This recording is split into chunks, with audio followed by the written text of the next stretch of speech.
होती है उन्हें क्या नजर ढाते होते हैं। तो बहरहाल ये आपकी समातों का हुस्न था कि आपने जो हौसला अफजाई की।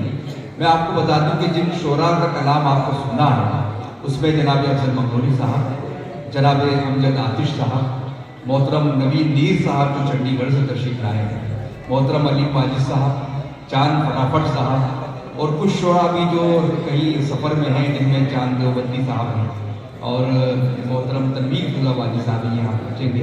हमारे मेज़बान शोरा में मोहतरम काजी नासिर करपुरी साहब, सदर मुशायरा कमेटी हैदर करपुरी साहब, नायब सदर कन्वीनर इस मुशायरे के ताई सऊद करपुरी साहब, रेहान आतिफ साहब, ज्ञानेश्वर आनंद साहब जो खजांची हैं और राहत रहबर साहब, इन लोगों को अपना कलाम दें। तो भाई हज़रात, मैं चाहता हूँ कि इस वक्त हम ज्ञानेश्वर आनंद साहब जो खजांची है, और खजांची बहुत अहम होता है कि उसकी हिफाजत करनी भी ज़रूरी है, तो मैं चाहता हूँ उनको फ्री कर दिया जाए ताकि फिर वो खजाना संभाल सकें। तो मैं गुजारिश करता हूँ ज्ञानेश्वर आनंद साहब से, जिस तरह मैंने कहा था कि आनंद साहब की शख्सियत इस बात का सबूत है कि उर्दू किसी ख़ास फ़िरक़े की ज़बान नहीं है। और मैं तो अक्सर कहता हूँ कि उर्दू मुसलमानों की ज़बान कभी थी ही नहीं। उर्दू तो हिंदुस्तान की ज़बान थी। यहाँ के सिख, पंजाबी, गैर मुस्लिम और ख़ास तौर से जो भी यहाँ पर लोग थे वो उर्दू पढ़ा करते थे। उर्दू इसलिए ख़त्म होती जा रही कि गैर मुस्लिमों ने उर्दू पढ़ना बंद कर दिया। अगर हमारे गैर मुस्लिम हज़रात फिर उर्दू पढ़ने लगे तो उर्दू पर बहार आ जाएगी और फिर रघुपति साहब खां और ऐसे ऐसे बड़े शोरा हमारे बीच आ सकते हैं। तो मैं पंजाब केसरी जो एक अखबार निकलता है, हिंद समाचार उसका उर्दू का, वो एक ज़माने में 5 लाख छपा करता था क्योंकि उसको सिख पढ़ा करते थे। अब वो मेरे ख्याल से 1000 2000 छप रहा है।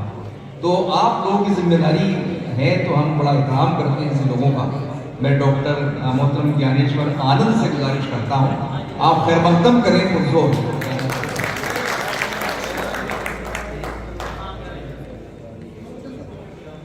मैं सदर साहब से आज इजाज़त चाहता हूँ और अपने उस्ताद जनाब ताहिर सऊद जी से दुआ चाहता हूँ और मंच पर बैठे सभी शोरा से आशीर्वाद चाहता हूँ। जी सर, इरशाद फरमाएं साहब।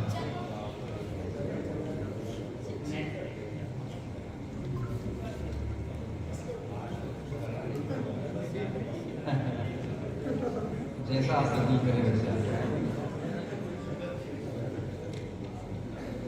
एक गजल में आपके सामने पेश कर रहा हूँ, मुलाहिजा फरमाएं। जी जनाब, सुने दोस्तों सुने।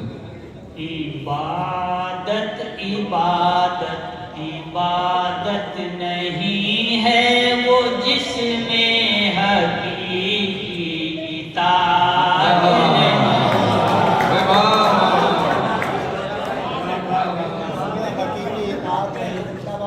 इबादत इबादत इबादत नहीं है वो जिसमें हकीकी इताअत नहीं है।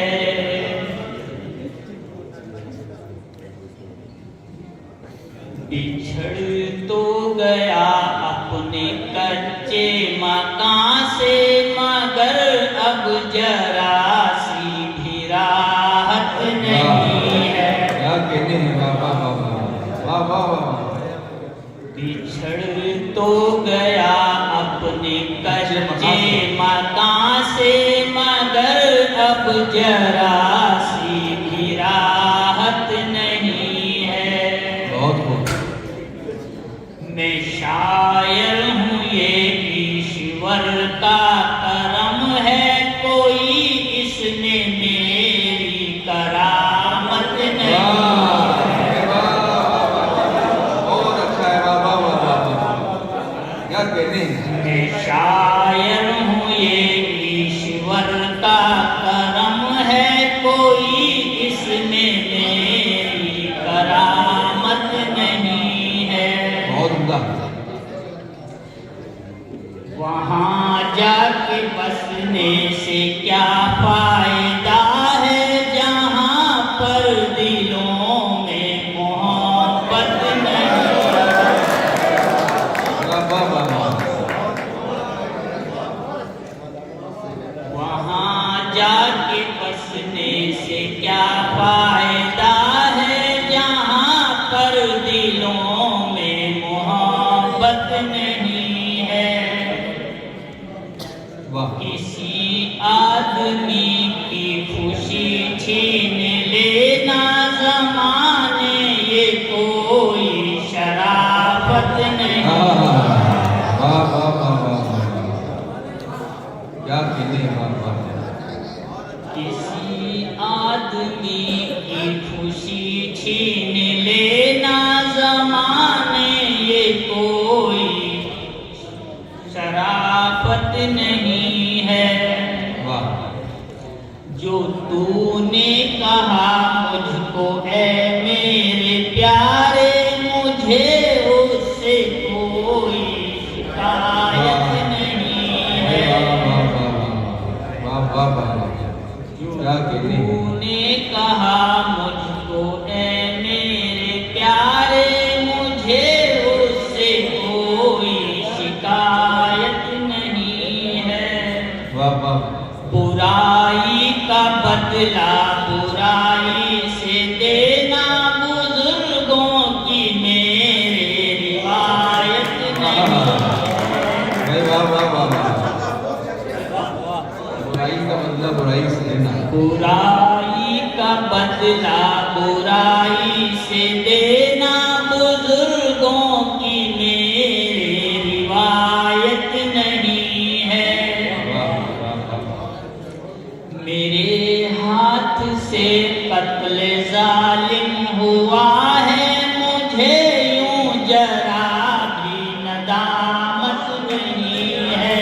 वाह वाह वाह, क्या कहने, क्या कहने। वाह वाह मक्ताज है वही चापलूसी में रहते हैं ज्ञानी वो जिनमें कोई काबिलियत नहीं है। चापलूसी में रहते हैं ज्ञानी वो जिनमें कोई काबिलियत